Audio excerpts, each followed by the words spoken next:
कुल शरीफ का वक्त भी बिल्कुल करीब है। ताज़ा मनक़बत पाक पढ़ने की जसारत करूँगा और मैं वक्त ज़ाया नहीं करूँगा, ना ही कई सारे कलाम पढ़ूँगा। नया कलाम है, उसके चंद अशार पढ़ के इंशाअल्लाह रुखसत हो जाऊँगा। लेकिन एक गलत फहमी का इजाला करना ज़रूरी है। हजरात, ये दरबार बहुत बड़ा दरबार है, बहुत बड़ा दरबार है। आज यहाँ उर्स हो रहा है, सिर्फ यहाँ नहीं हो रहा है, इंडोनेशिया में भी मदार आज़म का उर्स मनाया जा रहा है। साउथ अफ्रीका में भी मदार आज़म का उर्स मनाया जा रहा है। दुबई में भी मदार आज़म का उर्स मनाया जा रहा है। श्रीलंका में भी मदार आज़म का उर्स मनाया जा रहा है। और बांग्लादेश में मदारीपुर पूरा शहर है, लाखों की आबादी का शहर, वहाँ मदार पाक का चिल्ला है। उस शहर में भी मदार आज़म का उर्स मनाया जा रहा है। तो मदार पाक का नाम सिर्फ नेशनल नहीं है, इंटरनेशनल नाम है मदार आज़म का। मुफ्ती काशिफ साहब, बहुत माजरत के साथ आप बड़े आलिम दीन हैं, मुफ्ती सिलसिले आलिया मदारिया हैं। इतना बड़ा दरबार है ये, इतना बड़ा आस्ताना है ये कि इन्हें किसी भी शख्स के उर्स की मुबारकबाद देने की कोई जरूरत नहीं है। इन्हें क्या जरूरत है? ये तो वो शख्सियत है कि जिस गौसे आजम ने अपने 2 भांजे और 2 भतीजे मदारे पाक के हवाले दीन की खिदमत के लिए दिए, जिस गौसे पाक की बहन बीबी नसीबा की 2 औलादें मदार पाक की दुआ से हुई, जिस गौसे आजम का जलाल मदार आजम के 2 जुमलों से जमाल में बदल गया।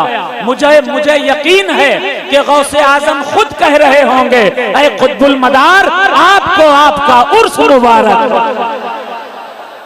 क्या जरूरत है किसी एफबी पोस्ट की? हैसियत क्या है किसी की? इस दरबार, ये तो इंफीरियरिटी कॉम्प्लेक्स की, एहसास कमतरी की बातें हैं। इतनी बड़े स्टेज पर छोटी छोटी बातें नहीं की जाती। बहुत बड़ा आस्ताना है, बहुत बड़ा आस्ताना है सरकार का। छोटी बातें वो करें जो छोटे हों। दूसरी बात, हमारे बड़े हैं हजरत अल्लामा मौलाना फंसूर मुबारक साहब किबला, सुन रहे होंगे, अल्लाह आपकी उम्र में बरकत दे। बड़े हैं हमारे, आप बुजुर्ग हैं।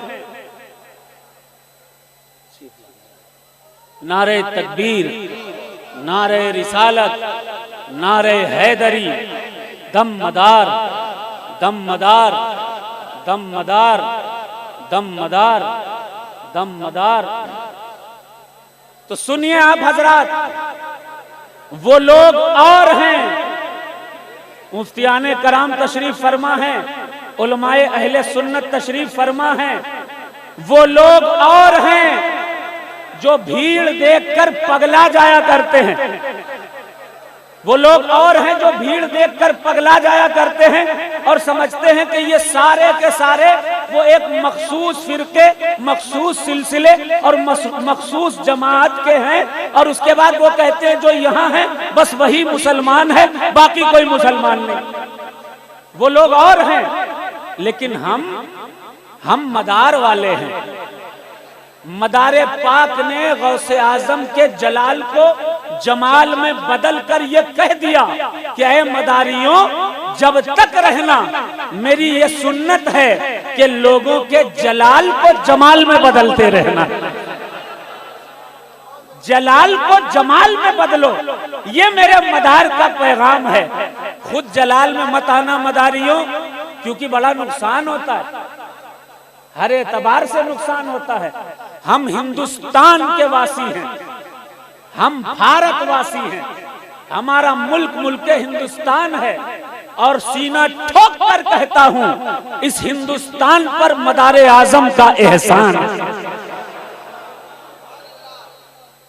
इसी गेट के करीब में एक मजार है, जिस गेट के से आ रहे हैं आप लोग, हजरत रूहुल आजम मदारी। ये वो हैं जिनको अंग्रेजों ने गोली मार दी थी। दूर जाएंगे, हजरत मजनू शाह मदारी मलंग का आस्थाना है। ये वो हैं जिन्होंने 1850 से लेकर 1750 से लेकर 1800 तक अंग्रेजों से लोहा लिया। 10,000 फुकराए मदारिया रहे जिन्होंने जंग की अंग्रेजों से और हिंदुस्तान को आजाद कराया। हमारा मुल्क मोहब्बतों का मुल्क है, अमन का मुल्क है, प्यार का मुल्क है। ये और बात है, हम मसलके इमाम आजम अबू हनीफा के पैरोकार थे, हैं, और कयामत तक हमारा मसलके इमाम आजम अबू हनीफा रहेगा। मसलक नहीं बदलेगा, लेकिन ये भी सच है कि हमारा पैगाम मोहब्बत है जहां तक पहुंचे। अल्लाह हमें और आपको सबको मोहब्बत से मोहब्बत करने की तौफीक अता फरमाए और मदारे आजम के रास्ते पर चलने की तौफीक अता फरमाए। मैं जानता हूं यहाँ चिश्ती भी हैं, कादरी भी हैं, सोहरवर्दी भी हैं, रिफाई भी हैं, नूरी भी हैं, रजवी भी हैं, अशरफी भी हैं, बरकाती भी हैं, शेरी भी हैं, बशीरी भी हैं, कदीरी भी हैं, नजीरी भी हैं। जितने हैं सब मदारी हैं, जितने हैं सब मदारी हैं। अब मैं मतला पेश करूंगा, मुखड़ा पेश करूंगा, सभी हजरात समाअत करें।